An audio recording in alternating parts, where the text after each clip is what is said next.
শুভেচ্ছা জানাচ্ছি আমি রাব্বিল হাসান রূপম। গত ভিডিও টিউটোরিয়ালে আমরা নতুন একটি প্রজেক্ট তৈরি করে নিয়েছিলাম, সেখানে আমরা MySQL ইনস্টল করেছিলাম। আমরা যদি প্যাকেজ.json এর মধ্যে দেখি তাহলে এখানে যে ডিপেন্ডেন্সি নামে প্রপার্টি আছে, এই প্রপার্টির মধ্যে যে অবজেক্ট আছে তার মধ্যে কিন্তু এখানে MySQL এর যে ভার্সন, সেই ভার্সনটি আপনারা দেখতে পাচ্ছেন। তো আমাদের প্রজেক্টটাকে যদি আমরা npm start terminal কমান্ড দিয়ে রান করতে চাই, সেক্ষেত্রে আমাদেরকে এই স্ক্রিপ্টসের ভেতরে নতুন আরেকটি প্রপার্টি অ্যাড করে নিতে হবে। তো স্ক্রিপ্টসের ভেতরে এখানে আমি স্টার্ট নামে নতুন আরেকটি প্রপার্টি অ্যাড করে নিচ্ছি এবং এর ভিতরে প্রজেক্টটাকে রান করার জন্য আমাদের যে টার্মিনালে কমান্ড দেওয়া দরকার সেটা হচ্ছে Node.js কমান্ড। সেই কমান্ডটি এখানে আমি দিয়ে দিলাম। তাহলে আমরা এখন করতে পারবো কি, এই যে স্টার্টের ভেতরে যে আমরা Node.index.js লিখে দিয়েছি, এর কারণে আমরা npm start terminal কমান্ড দিয়ে আমাদের প্রজেক্টটাকে রান করতে পারবো।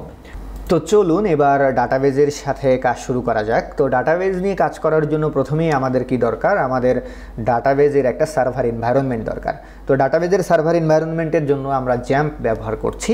তো যেহেতু আমরা জ্যাম্প ব্যবহার করছি, সেহেতু আমি জ্যাম্পের যে কন্ট্রোল প্যানেল আছে সেই কন্ট্রোল প্যানেলে সরাসরি চলে যাচ্ছি।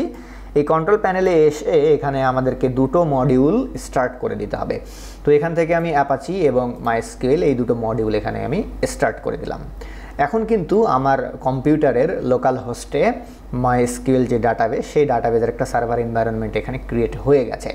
আমরা সেই সার্ভার এনভায়রনমেন্টটা পাবো কিভাবে? আমরা যদি ব্রাউজারে গিয়ে লোকাল হোস্ট /phpMyAdmin লিখে যদি আমরা হিট করি, phpMyAdmin/ লিখে যদি আমরা হিট করি, তাহলে এই যে ডাটাবেসটা আমাদের রান হয়েছে, MySQLটা যে আমাদের রান হয়েছে, সেটার যে ড্যাশবোর্ড, সেই ড্যাশবোর্ডটা আমরা দেখতে পাবো।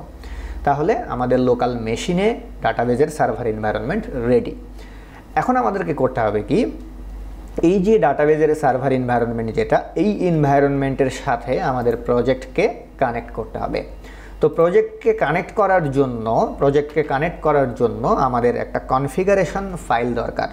তো তারও আগে যেটা আমাদের দরকার সেটা হচ্ছে MySQLকে এখানে ইম্পোর্ট করে নেওয়া দরকার বা কানেক্ট করে নেওয়া দরকার। তো এখানে আমি লিখে নিচ্ছি MySQL var MySQL equals to require, এবং এই রিকোয়ারের ভেতরে MySQL এর যে মডিউলের নাম, সেই নাম দিয়ে দিচ্ছি আমি, MySQL এর মডিউলের নাম MySQL। তো আমাদেরকে করতে হবে কি, ডাটাবেস সার্ভারের সাথে কানেক্ট হওয়ার জন্য এখানে একটা কনফিগারেশন তৈরি করে নিতে হবে। তো এখানে আমি কনফিগারেশন নামে নতুন একটা ভেরিয়েবল দিয়ে দিলাম। এই কনফিগারেশনের নাম আমি দিয়ে দিচ্ছি ডাটাবেস কানেকশন কনফিগারেশন। ওকে, নতুন একটা ভেরিয়েবল নিয়ে নিলাম।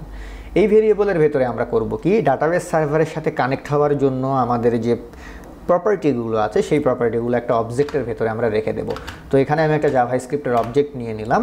এই অবজেক্টের ভিতরে ফার্স্ট প্যারামিটার হবে হচ্ছে আমাদের হোস্ট। আমি আবার বলছি, ফার্স্ট প্যারামিটার হবে হচ্ছে আমাদের হোস্ট। হোস্ট মানে হচ্ছে আমাদের যে ডাটাবেসটা, সেই ডাটাবেসটা কোন হোস্টে আছে, তার হোস্টিং অ্যাড্রেসটা কি। তো আমাদের যে ডাটাবেসটা বা ডাটাবেসের এনভায়রনমেন্টটা, সেটা কোথায় আছে? লোকাল হোস্টে আছে। এই কারণে আমি এখানে দিয়ে দিলাম লোকাল হোস্ট। ওকে, শুধু লোকাল হোস্ট লিখলেই হবে। দেন 2 নম্বর প্যারামিটার যেটা, সেটা হচ্ছে ইউজার নেম দিয়ে দিতে হবে। তো বাই ডিফল্ট জ্যাম্পের যে local host user name, by default এই ইউজার নেমটা থাকে হচ্ছে রুট, ROOT রুট। আমি আবার বলছি, বাই ডিফল্ট ইউজার নেমটা থাকে হচ্ছে রুট, এবং বাই ডিফল্ট পাসওয়ার্ড যেটা, পাসওয়ার্ডটা যেটা, সেই বাই ডিফল্ট পাসওয়ার্ডটা থাকে হচ্ছে এরকম ফাঁকা। বাই ডিফল্ট পাসওয়ার্ডটা থাকে ফাঁকা। বাট যখন আমরা রিয়েল সার্ভারে যাব, তখন কিন্তু বিষয়টা এরকম হবে না। রিয়েল সার্ভারে যখন আমরা যাব, তখন হোস্ট আমাদের লোকাল হোস্টই থাকবে, বাট রিয়েল সার্ভারের ক্ষেত্রে কিন্তু একটা ইউজার নেম পাসওয়ার্ড থাকবে। বাট আমরা যেহেতু এখানে একদম লোকাল এনভায়রনমেন্টে কাজ করছি, এবং আমাদের যে ডেটাবেস সার্ভার, এটা যেহেতু একদম লোকাল এনভায়রনমেন্টে আছে, সেহেতু এখানে বাই ডিফল্ট জ্যাম্পের জন্য ইউজার নেম হচ্ছে আমাদের রুট আর পাসওয়ার্ড হচ্ছে আমাদের ফাঁকা। বাট রিয়েল সার্ভারে গেলে কিন্তু এটা ফাঁকা হবে না, তখন একটা শক্তপোক্ত পাসওয়ার্ড থাকবে, একটা শক্তপোক্ত ইউজার নেম থাকবে। ওকে, নাইস। তাহলে কানেকশন দেওয়ার জন্য যে প্রাইমারি 3টি প্রপার্টি, সেই প্রাইমারি 3টি প্রপার্টি হচ্ছে হোস্ট, দেন সেকেন্ড হচ্ছে ইউজার, দেন থার্ড হচ্ছে পাসওয়ার্ড। ওকে, তাহলে হোস্ট, পাসওয়ার্ড এইগুলো আমাদের দেওয়া হয়ে গেল। এখন আমরা করব কি, এই যে MySQL আমরা ইম্পোর্ট করে নিয়েছি, এই MySQL থেকে আমরা ক্রিয়েট কানেকশন নামে একটা মেথড আছে, সেই মেথডটাকে কল করব, এবং এই ক্রিয়েট কানেকশন মেথডের ভেতরে এই যে কানেকশন তৈরি করার জন্য, ডেটাবেস সার্ভারের সাথে কানেকশন তৈরি করার জন্য আমরা যে কানেকশন কনফিগারেশনটা নিয়েছি, আমরা সেই কনফিগারেশনটা আমরা এই মেথডের ভিতরে দিয়ে দেব। ওকে, তাহলে হবে কি আমাদের একটা কানেকশন তৈরি হয়ে যাবে। তাহলে আমাদের একটা কানেকশন তৈরি হয়ে গেল। এখন এই যে কানেকশনটা তৈরি হয়ে গেল, এই কানেকশনটাকে আমাদেরকে রান করতে হবে। তো কানেকশনটাকে রান করতে গেলে আমাদেরকে করতে হবে কি, যে কানেকশনটা আমরা তৈরি করলাম সেই কানেকশনটা থেকে আবার আমরা করব কি, কানেক্ট নামে একটা মেথড আছে, আমি আবার বলছি, কানেক্ট নামে একটা মেথড আছে, সেই মেথডটাকে কল করব। তাহলেই হয়ে যাবে কি, ডাটাবেজের সাথে আমাদের কানেকশন এস্টাবলিশড হয়ে যাবে। তাহলে ডাটাবেজের সাথে যখন আমাদের কানেকশন এস্টাবলিশড হয়ে যাবে, সেই কানেকশন ডাটাবেস সার্ভারের সাথে কানেকশনটা ঠিকঠাক এস্টাবলিশড হলো কি না আমরা সেটা কিভাবে বুঝবো, সেটা বোঝার জন্য আমরা করব কি, এই যে কানেক্ট নামে যে ফাংশনটা দিয়েছি আমরা, এই ফাংশনের ভিতরে আমরা আর একটা কলব্যাক ফাংশন দিয়ে দেব, এবং এই কলব্যাক ফাংশনের প্যারামিটার আকারে দিয়ে দেব হচ্ছে আমরা এরর। অর্থাৎ যদি কোনো এরর আসে তাহলে আমরা এটা এই প্যারামিটারে পেয়ে যাব। এবং এখানে আমরা একটা কন্ডিশন দিয়ে দিতে পারি যে ইফ এরর, অর্থাৎ যদি আমাদের এরর আসে তাহলে আমরা এখানে একটা কনসোল লগ দিয়ে দিতে পারি। তো এখানে আমি কনসোল লগ দিয়ে দিলাম যে হচ্ছে কানেকশন ফেইল দিয়ে দিলাম। ওকে, কানেকশন ফেইল। আর এরর যদি আমাদের না আসে, ইলস, তো এখানে আমি কনসোলে লগ দিয়ে দিচ্ছি যে কানেকশন সাকসেসফুল বা কানেকশন সাকসেস। ওকে, এভাবে আমরা বুঝে নিতে পারি যে আমাদের কানেকশন ঠিকঠাক এস্টাবলিশড হয়েছে কিনা। তাহলে এটার মাধ্যমে হচ্ছে কি, আমাদের যে ডেটাবেস সার্ভার, এই ডেটাবেস সার্ভারের সাথে আমরা কানেক্ট হচ্ছি। ডেটাবেস সার্ভারের সাথে কানেক্ট হওয়ার জন্য আমাদের প্রাইমারি তিনটা প্রপার্টি দরকার হচ্ছে। একটা হচ্ছে হোস্ট, একটা হচ্ছে ইউজার, আর একটা হচ্ছে আমাদের পাসওয়ার্ড। বাই ডিফল্ট হোস্ট হচ্ছে লোকাল হোস্ট, ইউজার হচ্ছে রুট, আর জ্যাম্পে বাই ডিফল্ট পাসওয়ার্ড ফাঁকা। Okay, nice. এখন যদি আমরা এটাকে রান করি, রান করার পরে আমাদের ঠিকঠাক কানেকশন যদি এস্টাবলিশড হয় তাহলে আমরা কি পাবো, এখানে কানেকশন সাকসেস মেসেজ পাবো। আর যদি আমাদের কানেকশন এস্টাবলিশড না হয় ডেটাবেস সার্ভারের সাথে, তাহলে আমরা কানেকশন ফেইল পাবো। তো এবার আমি টার্মিনাল থেকে এটাকে রান করছি, npm start, then hit enter. তো খেয়াল করে দেখুন এখানে কি আসলো, কানেকশন সাকসেস। তার মানে এই যে আমাদের ডেটাবেস সার্ভার, এই ডেটাবেস সার্ভারের সাথে আমরা সাকসেসফুলি কানেক্ট হতে পেরেছি। এখন যদি কোনো কারণে আমাদের এই ডেটাবেস সার্ভার বন্ধ থাকে, এবার আমি ডেটাবেস সার্ভারটা বন্ধ করে দিলাম, এই যে ডেটাবেস সার্ভার বন্ধ করে দিয়েছি। তাহলে ডেটাবেস সার্ভার যদি আমাদের শাটডাউন থাকে তাহলে তার কানেকশন এস্টাবলিশড করতে পারবো না। আমরা পারবো কি? তো এবার আবার আমি রান করছি npm start। তো খেয়াল করে দেখুন এবার কিন্তু আমি এখান থেকে মডিউলগুলো অফ করে রেখেছি। ডেটাবেস সার্ভার কিন্তু ক্লোজ, এই যে ডেটাবেস সার্ভার কিন্তু আমাদের ক্লোজ। এখন আমরা যদি ব্রাউজার থেকেও এখানে হিট করি লাভ হবে না, ব্রাউজার থেকে হিট করুন লাভ হবে না, কারণ ডেটাবেস সার্ভার আমাদের ক্লোজ। ওকে, এখন যদি আমরা করি npm start, তাহলে খেয়াল করে দেখুন এখানে কি আসতেছে, কি আসলো, এখানে নাথিং, কানেকশন ফেইল আসলো।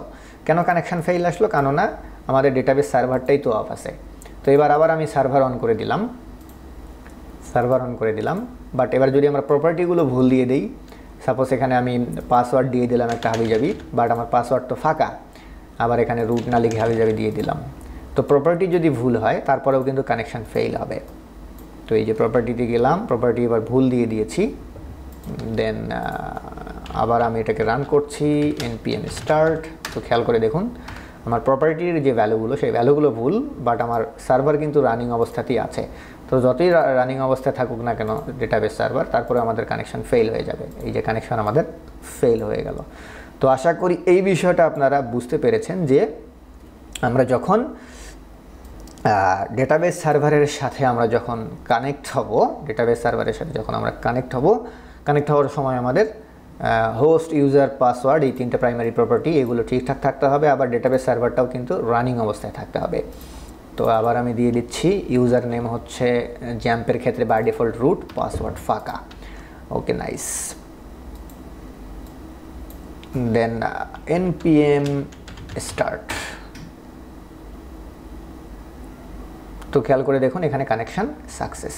তো আশা করি এই পর্যন্ত আপনারা বুঝতে পেরেছেন। এর পরের ভিডিও টিউটোরিয়ালে গিয়ে আমরা করব কি, এই যে ডেটাবেজের সাথে আমরা যে কানেকশন এস্টাবলিশ করেছি, এই কানেকশনটা আমরা কার সাথে এস্টাবলিশ করেছি।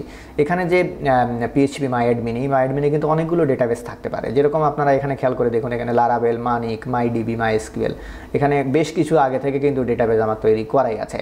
আবার আপনি যদি মনে করেন এখান থেকে নিউয়ে গিয়ে নতুন ডাটাবেস তৈরি করতে পারেন, সাপোজ আমি এখানে রাব্বিল নামে একটা ডাটাবেস তৈরি করে দিলাম, এখানে নতুন ডাটাবেসও কিন্তু আপনি ক্রিয়েট করতে পারেন। তো একটা ডেটাবেস সার্ভারে কিন্তু এরকম অনেকগুলো ডেটাবেস থাকতে পারে। এখন ঘটনা হচ্ছে, আপনি যখনই যে এখানে কানেকশন এস্টাবলিশ করেছেন, তখন কিন্তু আপনি ওভারঅল ডেটাবেস সার্ভারটার সাথে কানেকশন এস্টাবলিশ করেছেন, স্পেসিফিক কোনো ডেটাবেসের সাথে কানেকশন কিন্তু আপনি এস্টাবলিশ করেননি। তো এর পরের ভিডিওতে গিয়ে আমরা দেখব যে আমরা কীভাবে স্পেসিফিক একটা ডেটাবেসের সাথে কানেকশন এস্টাবলিশ করতে পারি। আশা করি বুঝতে পেরেছেন। ধন্যবাদ সবাইকে।